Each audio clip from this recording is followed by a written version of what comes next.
तो जय हिंद। चलिए आज हम 3 सेंट्रल आइडिया देखेंगे, ठीक है। इस सेंट्रल आइडिया को तैयार करने के बाद आपका 100% मार्क्स है कि आपका सेंट्रल आइडिया क्लियर हो जाएगा, ठीक है।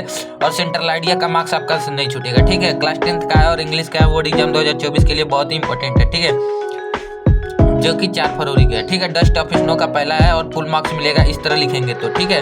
तो चलिए देखते हैं, ठीक है। और इसका हिंदी इंग्लिश सब बताएंगे थोड़ा, ठीक है। तो चलिए सेंट्रल आइडिया ऐसे लिखेगी, ठीक है। और यहाँ पर जो उत्थी होता है डस्ट ऑफ स्नो और मतलब चैप्टर का नाम और उत्थी लेखक का नाम, ठीक है।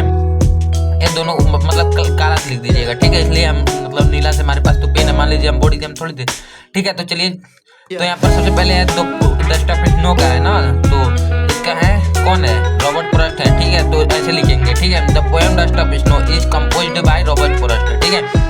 जो कि डस्ट ऑफ स्नो है वो रॉबर्ट फ्रॉस्ट के द्वारा लिखा गया है। इन दिस पोएम मतलब इस पोएम में, कविता में, ठीक है। The poet wants to convey मतलब कि चाहता है, ठीक है, कौन, कवि, ठीक है, दैट कि sometimes certain moments of action, ठीक है, कुछ ऐसे पल आ जाते हैं जिंदगी में या लाइफ में, ठीक है, which are simple have larger मतलब सिग्निफिकेंस, ठीक है, जो कि छोटे होते हैं पर उनका बहुत बड़ा महत्व होता है, ठीक है। कभी कभी जिंदगी में आ जाता है जिसे आप लोग मोटिवेशन कहते हैं, ठीक है।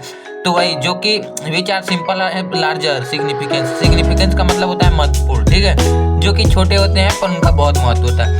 They can change the mood और लाइफ, ठीक है, जो कि चेंज कर सकते हैं क्या, मूड मतलब दिमाग भी और लाइफ भी, ठीक है, लाइफ भी चेंज कर सकते हैं, ठीक है। द वे अ क्रो मतलब in this poem the way a crow मतलब इस कविता में एक कौवा, ठीक है, shakes down dust of snow, ठीक है, धूल मतलब बर्फ के कण कहाँ से गिराता है, धतूरे के पेड़ पर से, किसके ऊपर गिराता है, कवि के ऊपर, ठीक है। ऑन द पोएट मतलब कवि के ऊपर, ठीक है। इंस्पायर एंड गिव्स हिम मतलब वो उससे मतलब होते हैं जो कौवा काला माना जाता है कि वो अच्छा अशुभ माना जाता है, उसके गिराने से वो शुभ मान लिया, ठीक है। और इंस्पायर वहाँ से मोटिवेशन आया, उत्साह आया। And gives him the idea to shake off his मतलब उसके हिलाने से उनके दिमाग में परिवर्तन एंड डिस्प्रूव था मतलब उसका सोच बदल गया। Become careful and do sometimes useful, ठीक है। और जो बचा हुआ समय था वापस उन्हें केयरफुल मतलब बढ़िया से उन्होंने व्यतीत किया, ठीक है। तो इस कहानी से यह मतलब मिलता है कि कोई भी अशुभ नहीं होता है, ठीक है। बिकम मतलब वापस आ गया, केयरफुल मतलब ध्यान से, ठीक है, ध्यान पूर्वक। एंड डू समथिंग मतलब कुछ कर लिए, ठीक है। यूजफुल मतलब उनका जो कुछ समय था वो यूजफुल हो गया, ठीक है। चलिए आगे देखते हैं, ठीक है।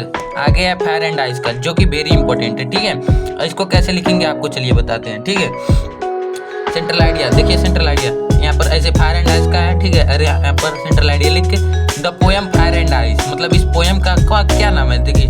The poem fire and ice is composed by Robert Frost मतलब इसका लेखक, इसके लेखक और इसके लेखक, ठीक है, दोनों सेम है, ठीक है।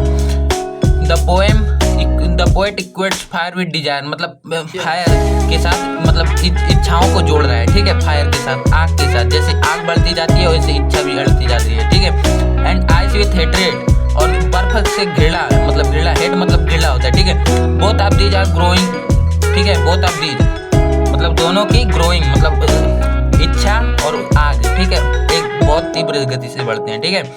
विथ एनर्मस स्पीड ये तो मतलब हो गया। If we don't check them अगर हम लोगों ने इसे देखा नहीं और हम लोगों ने इसे समझा नहीं, फ्रॉम ग्रोइंग इसके मतलब गति को, ठीक है। द वर्ल्ड विल पेरिश मतलब क्या, वर्ड मतलब होता है संसार, ठीक है, खत्म हो जाएगा, ठीक है। So we must retain our desire and love our feeling मतलब हमें कम से कम इच्छाओं में खुश रहना चाहिए, ठीक है। फॉलो इसको फॉलो करो, ठीक है।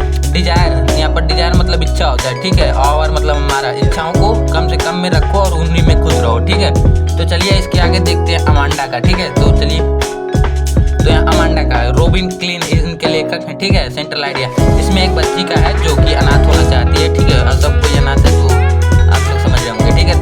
The central idea of the poem क्या लिखा है, रिवॉल्व अराउंड मतलब वो किसी बच्ची के पास है उसके आसपास के। How a child is constantly nagged by her mother मतलब कि कैसे कि एक बच्ची है जो अपने माता से परेशान हो गई, ठीक है। The poets shades light on how a child is always monitored and question about her action by her mother, ठीक है। जो भी क्रियाकलाप करती थी उसको उसकी माता उस पर क्वेश्चन पूछ लेती थी या तो उसको बोल कर बंद कर देती थी, वो उससे तंग आ चुकी थी, ठीक है। इन सभी का मतलब यही है, बना चढ़ा के लिख देंगे तो भी मिल जाएगा, ठीक है।